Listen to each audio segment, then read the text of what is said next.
Hello friends, welcome back to Adometa channel. तो आज के वीडियो में हम देखते हैं कैनरा बैंक के एक स्पेशलिस्ट ऑफिसर पोस्ट आया है। एंड कल मैं एक वीडियो भी अपलोड किया था, शॉर्ट वीडियो। तो हम देखते हैं इसका डिटेल में। देखिए, यहाँ पे specialist officer on contract basis में यहाँ पे ये कैनरा बैंक रिक्रूटमेंट आपको किया जाएगा। ठीक है। टोटल 9,600 ब्रांचेस ग्लोबली इनका प्रेजेंस है एंड हेड ऑफिस बैंगलोर पे है। ठीक है। एंड ओपनिंग डेट यहाँ पे दिया है 6 जनवरी 2025 से लेकर 24 जनवरी 2025 तक आप यहाँ पे रजिस्ट्रेशन कर सकते हैं फॉर्म का। एंड ऑनलाइन टेस्ट रहता है, वो आपको इंटीमेट किया जाएगा जल्दी।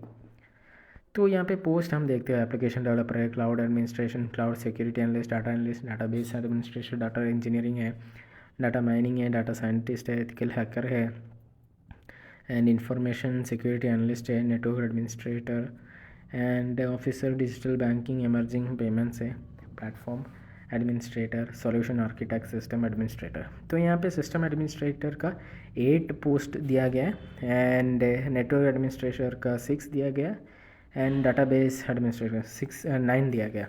अच्छा पोस्ट दिया गया है। मुझे लगता है ये जो बाकी जो बैंकिंग एग्ज़ाम रहता है फ्रेशर्स के लिए, वहाँ पे तो बहुत सारा कंपटीशन रहता है, पर यहाँ पे तो स्पेशलिस्ट ऑफिसर के लिए तो वो बहुत कम कंपटीशन यहाँ पे रहेगा, क्योंकि सभी बच्चे तो ये जो कोर्स वगैरह कोई भी नहीं करते हैं, नॉर्मल तो ग्रेजुएशन करके एग्ज़ाम देते हैं।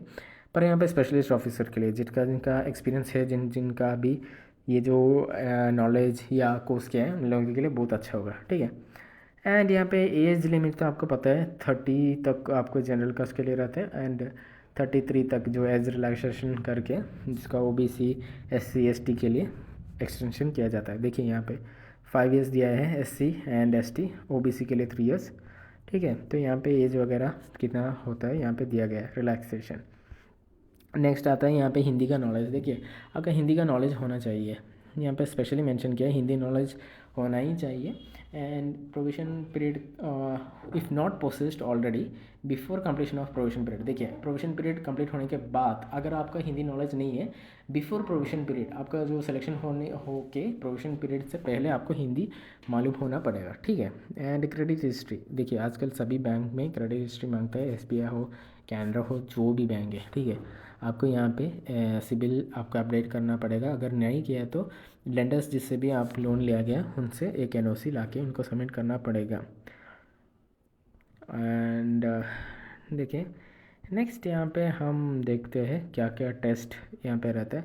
Professional knowledge in the area specialization. देखिए, स्पेशलाइजेशन मतलब आपका अगर डाटा साइंटिस्ट, डाटा एनालिस्ट में आप अगर फॉर्म फिलअप किया तो उसके ऊपर आपको एक एग्ज़ाम दिया जाएगा, आपको ऑनलाइन टेस्ट दिया जाएगा, वो आपको सॉल्व करना पड़ेगा। 75 क्वेश्चन है, 75 मार्क्स के लिए नॉर्मल। एंड नेक्स्ट यहाँ पे आता है लॉजिकल रीजनिंग। देखिए, ये 2 एग्ज़ाम है। नॉर्मल एग्ज़ाम में क्या होता है, आपको इंग्लिश पढ़ना पड़ेगा, reasoning and quantitative aptitude, GE ऐसे बोल के 4 सब्जेक्ट रहता है। मगर इसमें क्या है, 2 ही सब्जेक्ट यहाँ पे मांगा गया है, जो कि आपका एरिया ऑफ स्पेशलाइजेशन जो भी है उसका नॉलेज आपको होना चाहिए, एंड रीजनिंग। ये रीजनिंग तो बहुत ईजी है, इतना भी टफ नहीं है।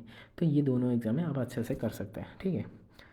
एंड तो वो यहाँ पे पेनल्टी मार्क भी दिया गया है। देखिए, 0.25 का पेनल्टी रहता है एंड ये देख के आपको आंसर वगैरह देखना पड़ेगा। ठीक है। तो पेनल्टी एक बहुत अच्छा चीज़ नहीं है, तो आपको वो देख के एग्ज़ाम में अटेंड करना पड़ेगा। ओके। तो एग्ज़ामिनेशन सेंटर, देखिए सभी स्टेट का एग्ज़ामिनेशन सेंटर यहाँ पे मिलेगा आपको। वैसे आप एग्ज़ाम फॉर्म फिल के टाइम में आपको पता चलेगा कौन सा एग्ज़ाम के प्लेस है, वो आपको पता चलेगा। ठीक है। यहाँ पे जो कॉन्ट्रैक्ट है वो यहाँ पे दिया गया। इनिशियली आपको 2 ईयर का पीरियडिक परफॉर्मेंस रिव्यू रहता है कॉन्ट्रैक्ट में। ओके। 2 ईयर्स में आप 2 ईयर्स का कॉन्ट्रैक्ट रहता है। एंड नेक्स्ट आपका बैंक डिसाइड करेगा आपका परफॉर्मेंस के हिसाब से आपको और एक ईयर मिलेगा, टोटल 3 ईयर्स रहेगा। ठीक है। आफ्टर 3 ईयर्स के बाद कॉन्ट्रैक्ट आपका एक्सटेंड किया जाएगा, engagement period of 1 year at a time in the description for a minimum of 2 more years. ठीक है। और 2 साल आपका यहाँ पे कॉन्ट्रैक्ट एक्सटेंड किया जाएगा। ठीक है। तो ऐसे ही यहाँ पे बैंक इसमें मीन्स यहाँ में बता दिया है। टोटल आपको 2 ईयर्स का कॉन्ट्रैक्ट बेसिस रहता है इनिशियल में। उसके बाद परफॉर्मेंस अच्छा है तो आपको और एक ईयर एक्सटेंड किया जाएगा परफॉर्मेंस के basis. After completion of 2 year, वो 2 साल और एक्सटेंशन का 1 साल, टोटल मिला के 3 साल। उसके बाद बैंक कंसिडर करेगा extension period engagement period of और एक 1 ईयर के लिए, ठीक है। Total 4 year description for a minimum of period of 2 more years, however total period contract में भी 5 ईयर्स। देखिए टोटल यहाँ पे कॉन्ट्रैक्ट का 5 ईयर्स रहता है। सो 5 ईयर्स का कॉन्ट्रैक्ट नॉर्मली हम यहाँ पे देखेंगे तो देख सकते हैं, वो सब आपका परफॉर्मेंस के ऊपर डिपेंड करता है। आपका वर्थ 2 ईयर्स के साथ आपका परफॉर्मेंस अच्छा नहीं है तो वो लोग निकाल देंगे, नहीं तो अच्छा है तो आपको और 1 साल मिलेगा, उसके बाद और 2 साल ऐड किया जाएगा। टोटल में 5 ईयर्स का कॉन्ट्रैक्ट रहता है, ठीक है। एंड नेक्स्ट आते हैं यहाँ पे रेम्यूनरेशन। देखिए 18 लाख से लेके 27 लाख यहाँ पे रेम्यूनरेशन रहता है आपका। तो सीटीसी भी रहता है, जितना बैंक का अलाउंसेस वगैरह है वो आपको भी मिलेगा, ठीक है।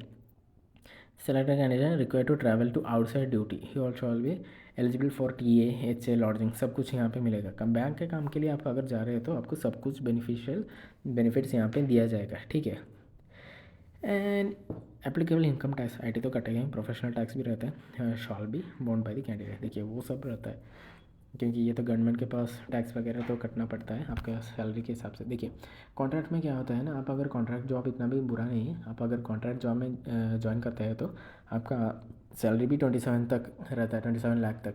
अगर आफ्टर कॉन्ट्रैक्ट 5 ईयर्स या 2 ईयर्स के बाद भी आप ये जो कॉन्ट्रैक्ट ख़त्म होता है, आप अगर कोई भी प्राइवेट जॉब में ज्वाइन करते हैं ना, तो आपका सैलरी बढ़ेगा नहीं कमेगा, क्योंकि 18 से 27 लाख तक यहाँ पे रेम्यूनरेशन रहता है कैनरा बैंक के लिए।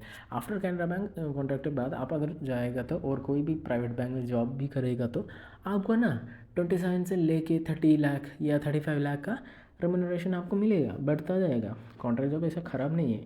बहुत सारे बच्चे ऐसा भी है जो लोग आरबीआई में कॉन्ट्रैक्ट में ज्वाइन करते हैं, नाबार्ड में, सेबी में, सभी जगह, ठीक है।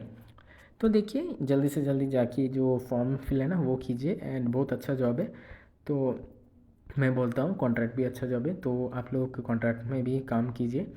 देखिए कहीं पे भी तो काम तो करना पड़ता है, अभी तो ऐसे नहीं है पढ़ाई करने के बाद आपको जॉब मिलता है। अगर आपको ऐसा कुछ नॉलेज या कोई स्किल है तो आप जाइए फॉर्म फिल कीजिए, एक्सप्लेन मीन्स एग्ज़ाम दीजिए, ठीक है।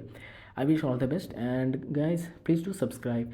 ऐसे ऐसे बहुत सारा नोटिफिकेशन आता है, मैं आप लोगों के साथ लेके आके शेयर भी करता हूँ, तो आप लोग भी मेरे को मोटिवेट कीजिए, मैं भी आपको मोटिवेट करता रहूँगा। एंड ये जो वीडियोस है, जिन जिन के पास आपको पता है जो जो लोग अर्जेंट नीडी है, उन लोगों के साथ शेयर भी कीजिए, ठीक है। तो आई wish all the best, do subscribe, share, like and comment. Thank you guys.